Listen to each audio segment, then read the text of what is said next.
In 2010, the Gym Class Heroes frontman was riding high off his first solo endeavor, Billionaire. But in the years since that mega hit, the rapper seems to have disappeared from the spotlight. So whatever happened to Travie McCoy? Low marks. Despite the early success of its lead single, McCoy's debut album Lazarus peaked at number 25 on the Billboard 200, selling only 15,000 copies in its first week. Both fans and critics had trouble recognizing the Gym Class Heroes frontman as a solo artist. He told Billboard in 2010, "I'm trying to kill a lot of the negative connotations out there about me doing this solo project. A lot of people thought this was the end of the Gym Class Heroes. And I was trying to take the momentum we've built and use it for my own selfish desires. That's not the case at all." The summer album would mark a drastic departure from his more serious Gym Class Heroes output. He told MTV that year, "You want music to have a good time to, music to connect to. You want to play it at the party."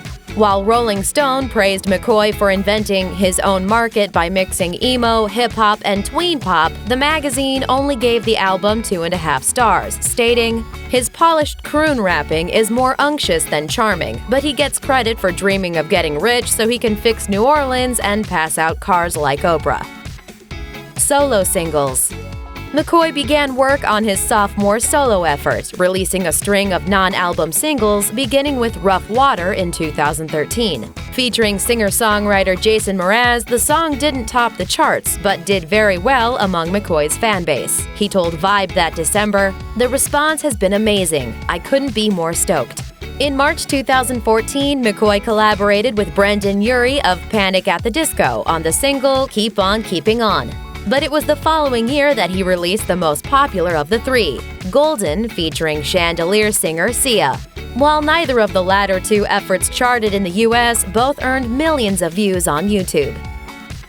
Featured artist. In addition to tapping various pop and rock artists to guest on his own singles, McCoy paid it forward, contributing feature spots on other recording artists' songs. In 2012, the rapper guested on Love Me by the British girl group Stussy, and later provided vocals on Ollie Murs' song Wrapped Up, which hit number 3 on the UK singles chart and broke into the Billboard Top 40 in the US. Creating art. On top of being an accomplished rapper, singer, and songwriter, McCoy is also a respected artist. I don't make music here. I paint here. According to Miami.com, he debuted sketches and tattoo-inspired works at an exhibition called The Rich Event in December 2012. He said, "If it hadn't been for music, I definitely would have chased a career in the art world." Family time. McCoy recently made amends with his estranged family. He told Vibe in 2013, "In the past couple of years, my family and I have been through some rough patches, but as I've gotten older, I've learned to bury the hatchet. It was nice spending time with my nieces and nephews. It was like Rugrats the movie." The musician is especially close to his niece, Farrah. As McCoy shared in April 2015, Farrah had stage 4/5 kidney disease and needed a transplant. In September 2017, the rapper celebrated the 4-year-old's health, writing, "Back to the day before my baby angel got her brand new kidney, she had been so strong and resilient, and I can't thank you all enough for your prayers and well wishes." Battling addiction. The rapper opened up about his addiction to pharmaceuticals in 2017 on R.A., The Rugged Man Show. I tore my ACL, MCL, meniscus, twisted all that shit up. So I'm in the hospital all summer, and they put me on OxyContin. Sent me home with a prescription full of it. The first time I ran out, I got hella sick, withdrawals. When his doctor wanted to increase his prescription, McCoy quit cold turkey. He was clean for a year before turning to the drugs again for recreational use. But at $30 a pill, he eventually returned to heroin, claiming that's the reason for the opioid epidemic. You know, these kids are like, "Oh, it's prescribed by a doctor, it's okay." But it's not. And it's not. These So you go 4 or 5 these times a doctors month and are boom, boom, boom. no different than D-boys on the corner. Finally getting clean in 2013, the rapper revealed why he stays sober. I had to like talk to myself, like, "Do you want to die?" Like, I was like, "No." And then honestly, it was that, like me having that conversation with myself and the birth of my niece Farrah. Back to gym class.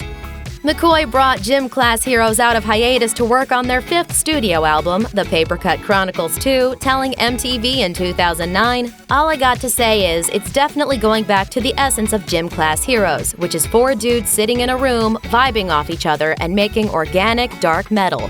The album came out in November 2011 and peaked at number 54 on the Billboard 200.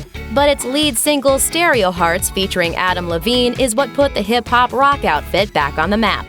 Still, the rumored Gym Class follow-up album seems to have been put on hold indefinitely. McCoy told Billboard in 2014, "When the time is right and I'm given the chance, we'll get together and start working on the next Gym Class album."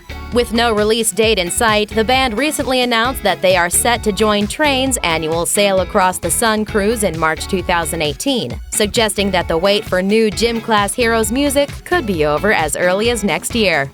Thanks for watching! Click the Nicki Swift icon to subscribe to our YouTube channel. Plus, check out all this cool stuff we know you'll love too.